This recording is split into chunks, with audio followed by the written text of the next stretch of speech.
بيبدأ الفيلم في روسيا وبيقدم لنا كولا، شاب في الثانوي زي أي حد، واللي بمجرد ما بيوصل للمدرسة بيتهم من فيكتور البلطجي بتاع المدرسة. كولا بيواجه بأحسن سلاح عنده وهو السخرية، واللي بيزود غضب فيكتور قدام ناستيا البنت اللي الاتنين معجبين بيها. وقت ما البلطجي بيجره، البطل بيكسر الحاجز الرابع زي ديدبول كده وبيكلمنا مباشرة. بيشرح ان حياته مش هتبقى زي ما هي دلوقتي بعد 100 سنة، بس الاول هيشرح ازاي هيعيش 100 سنة اصلا. كل حاجة بتبدأ بمركبة فضائية لمخلوق فضائي بيقرب من الارض، مع انها ما كانتش قصده تيجي هنا. انجذبت لإشارة من فيما صاحب كولا المقرب اللي شاطر في الكمبيوتر والألعاب، وكمان بيقدر يتواصل مع حضارات فضائية. بفضل الاتصال الأول ده بالصدفة، الأرض انضمت للاتحاد الفضائي للكواكب، واللي سرع التكنولوجيا في كل المجالات من المعرفة للطب. الانفتاح على المجتمع الفضائي طلع البشرية لقدام بشكل ما حصلش قبل كده. بس مش كل حاجة وردي. ففي سنة 2110 اتكون تحالف القراصنة الكونية، منظمة إرهابية بيقودها جلوت، مجرم بيقدر يسافر عبر الزمن. البشرية اتحولت من الازدهار لصراع بين الكواكب كلف أرواح كتير، لحد ما شافوا النور بفضل كيرا البطلة وفريقها النخبة. كيرا نجحت توقف جلوت في محاولة بطولية، بس ضحت بحياتها في العملية. غير ورثها في الحرب، كيرا سابت بنتها أليس، بنت انطوائية بتدرس في نفس ثانوية كولا، بس بعد 100 سنة في المستقبل. محدش عارف إذا كانت بتدرس فعلا، لكن دي كانت آخر حاجة بتعملها.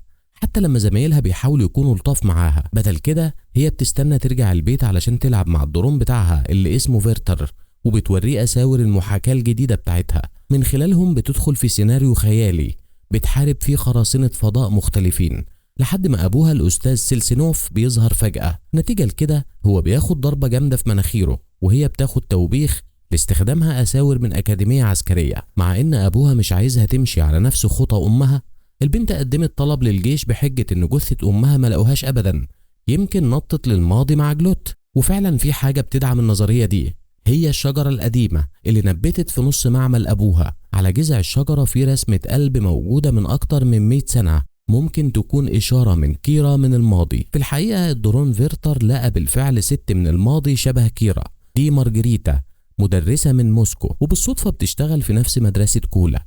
وبنرجع للماضي، والمدرسة دي بتوقف خناقة بين فيكتور وكولا، وبتطلب من كولا يمسح التعليقات البذيئة اللي كتبها على السبورة. وعلشان كتبها بقلم دايم، الولد بيدخل المعمل يدور على حل أحسن. هو بيدور في الرف وبيوقع بالغلط عادة سمائية واللي بتتفاعل مع حاجة ورا الحيطة. مع فيما، كولا بيشيل لوحة وبيكتشف صندوق مستخبي بيطلع منه جهاز ما شافوش قبل كده. لما بيفتحه بيلاقي حاجة شبه مجرة صغيرة. في الأول بتبهره، بس بعدين المجرة الصغيرة دي بتتنقل لإيده وبتدخل لجسمه. وقت ما فيما بيدور على مساعدة، كولا بيستمر يعاني من التشنجات، والبيئة حواليه بدأت تتغير بمنتهى العنف. فجأة بيلاقي نفسه اتنقل لبره المدرسة والموضوع بيهدى شوية، بس البيئة حواليه مختلفة خالص، وفي كائنات فضائية في كل مكان. وسط الارتباك بتاعه بيتكعبل في بنت صغيرة بتثبته على الأرض بسرعة. البنت دي هي أليس. حقيقي كولا سافر للمستقبل. مع إنها كانت شايفاه غريب، البنت بتبدأ تدرك إن في حاجة غريبة فيه، إنه مش من الزمن ده. لما بتساعده يفهم الحقيقة، خصوصا بفضل عربية طايرة، هو بيغمى عليه. من ناحية تانية، في كوكب بعيد، مجرم ساخر اسمه فيسل بيهرب من زنزانته، بيقرب من زنزانة جلود، بس بيعمل كده علشان يعين نفسه كابتن تحالف القراصنة الكونية. مع انه كان ناوي يضرب جلود، لكنه بيرجع بنظرته وبيوضح له ان التحالف ملوش لازمة من غير الكيان، وده جهاز السفر عبر الزمن بتاعه. بما ان جلود هو الوحيد اللي عارف مكانه، فيسل بيوافق يحرره، وفي ثواني 2 حراس مسلحين بيظهروا، بس جلود بيخليهم يضربوا بعض بقوته العقلية. القراصنة هربوا، ولما كولا بيفوق كان هيغمى عليه تاني بسبب فيرتر، بس ساعتها أليس بتوريه المستقبل بالتفصيل، تحديدا سنة 2224. السماء أنظف من أي وقت فات، الطبيعة واخدة مكانها الصح، والآلات بتستخدم بس للضرورة، حتى الأكل اصطناعي. لما الولد بيقابل البروفيسور سيلسنوف، بيعمل له فحوصات في معمله، وبيكتشف إن جسمه فيه تجمع من مادة غريبة بجاذبية متغيرة واللي بيسموها الكيان. كولا بيربط ده بالحاجة اللي لقاها في معمل مدرسة الفيزياء بتاعته مارجريتا. أول ما بتسمع ده، أليس بتقول إنها أمها. من غير خيار تاني، سيلسنوف بيوري بنته جواب من أمها كان رافض يديهولها. في الجواب، كيرا بتعترف إنها اتعلقت سنة 2024 بسبب الكيان، والعنصر ده بيسمح لها بس بالتحرك 100 سنة بالظبط في الزمن.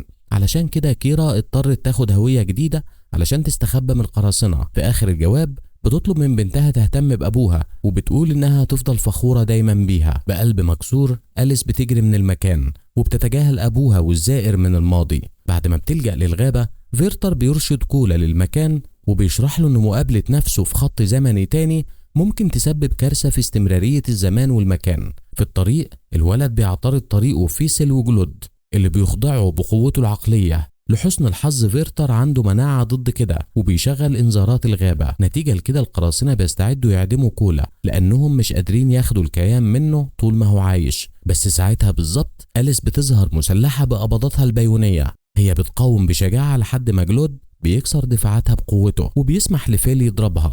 وسط الفوضى دي البروفيسور سيلسنوف بيحاول يتدخل للشباب. مش بينفع كتير لأن جلود بيتحكم في كولا وبيجبره يضرب البروفيسور.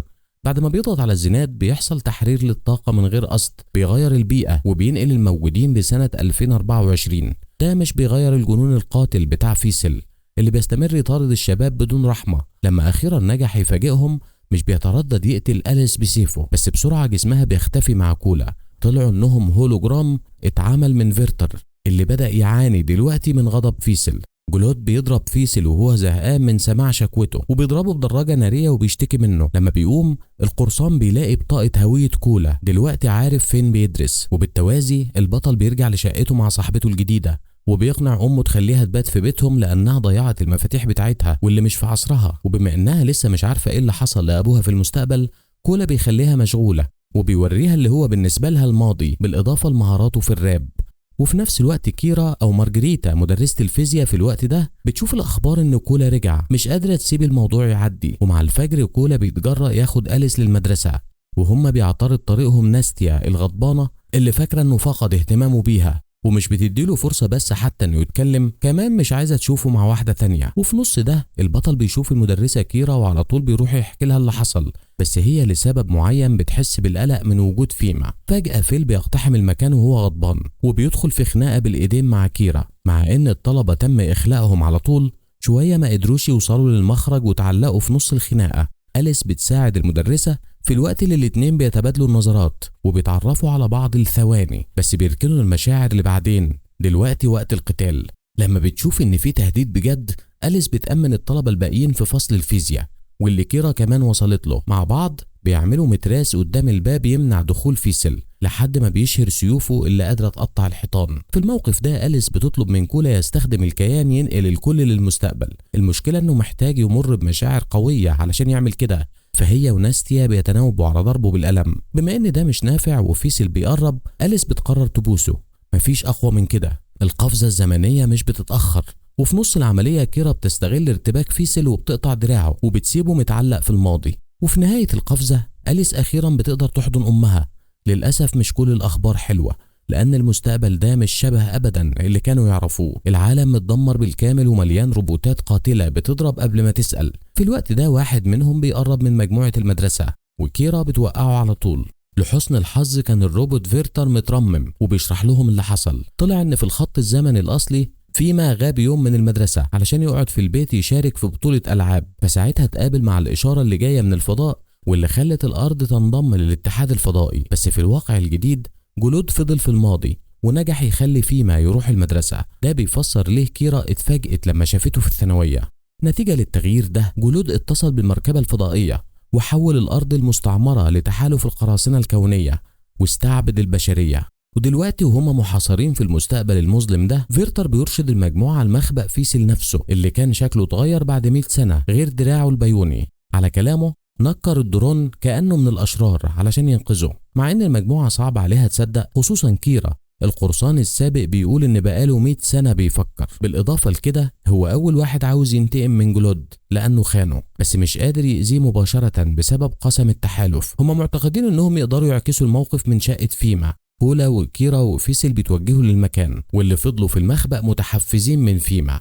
بيسألوا نفسهم ليه جلود معطلش خططهم لو هو قوي قوي كده في المستقبل البديل ده. في العصف الذهني بتاعهم بيوصلوا لاستنتاج مرعب ان اصحابهم رايحين في كمين، وده بالظبط اللي بيحصل لانهم بيتفاجئوا بكمين من القراصنة. على طول أليس وباقي المجموعة بيخرجوا لإنقاذهم. ولما الأمور كانت باينة إنها هتبقى صعبة فيكتور بينهي القراصنة بقنبلة لقاها في ترسانة فيسل. للأسف الانفجار كمان بيدمر أعمدة برج بيهدد يقع على الطلبة. قبل ما ده يحصل كولا بيخلوهم ينطوا للماضي، وبمجرد ما بيبقوا في امان في الزمن بتاعهم الولد بيرجع لوحده للمستقبل وبيساند أليس في معركة. ومش بعيد كيرا وفيسل بيحاربوا في نفس الجانب، بس بالتدريج بيبدأوا يتغلبوا عليهم من غير تحذير. القرصان السابق بيحبس كيرا في مبنى، ومن هناك بتشوف ازاي أتباع جلود بيجرحوه بشكل مميت. جلود بيكتفي بالمراقبة وهو مبسوط انه مضطرش يكسر القسم. في نفس الوقت في الماضي مهما كان غريب، فيما والشلة بيلاقوا جلود في شقته. كولا بيوصل لنفس المكان في المستقبل وخلى الخطين الزمنيين يندمجوا. في الماضي الطلبة بيضربوا بعض وهم متحكم فيهم من جلود، وفي المستقبل هو بيجبر أليس تخنق كولا. مع انها واعية باللي بتعمله، البنت مش قادرة توقف مهما حاولت، وبتنتهي تقتل حبيبها. نتيجة لكده جلود بياخد الكيان من جسم كولا، ووقت ما أليس بتحاول تنعشه على الفاضي وهي يائسة، هي بتجرب للمرة الأخيرة بضربة من قبضاتها البيونية اللي بتحقق المعجزة. كولا لسه عايش. بخصوص جلود اللي بيتباهى بانتصاره، أليس بتأكد له إن أمها هتقدر تهزمه تاني. ساعتها هو بيكشف إنه في الماضي قتل كيرا وأصحاب كولا، ومع ذلك نفس الواد بيصحح له، أشار إن أصحابه هيقدروا عليه في الماضي برضه. لما جلود بيطالبه يوريه، هو بياخده 100 سنة لورا قبل موت كيرا والشلة على طول. لما بيشوف أكتر من جلود في الماضي والمستقبل بيحصل خلل في الاستمرارية، بيخليهم يتضاعفوا لما لا نهاية لحد ما بيختفوا خالص. مع تحرير الكيان كولا بيسترجعه لنفسه، بس الخلل الناتج بيفصله عن أليس. بعد ما بيطفو في الفضاء بين الأزمنة بيترمي تاني في سنة 2024. لما بيصحى بيلاقي نفسه في مستشفى جنب فيما، اللي بفخر بيشرح له إنه نجح يتواصل مع المركبة الفضائية، وكده يرجع لخط الزمن الأصلي. لكن في حاجة مش حلوة قوي، البطل مش حاسس بالكيان جواه، واللي معناه إنه مش هيقدر يرجع للمستقبل ويتقابل مع حبيبته أليس. وبنرجع لأليس اللي اترمت مع أمها سنة 2224، وهناك بيتقابلوا مع البروفيسور سيليفنسي اللي سليم ومعافى، وده بفضل كولا اللي ساب له جواب تحذير في الماضي، واللي خلى المساعد بتاعه فيرتر يزيف موته بهولوجرام. مع الوقت كولا وأليس بيتأقلموا مع حياتهم، ورغم انهم في بعدين مختلفين مش بيبطلوا يفكروا في بعض. كرسالة ليها، الولد وأصحابه بيزرعوا شجرة وهو بيرسم عليها شكل قلب. وبكده بينتهي الفيلم، ونتقابل في تلخيصة جديدة، وشكرا للمشاهدة.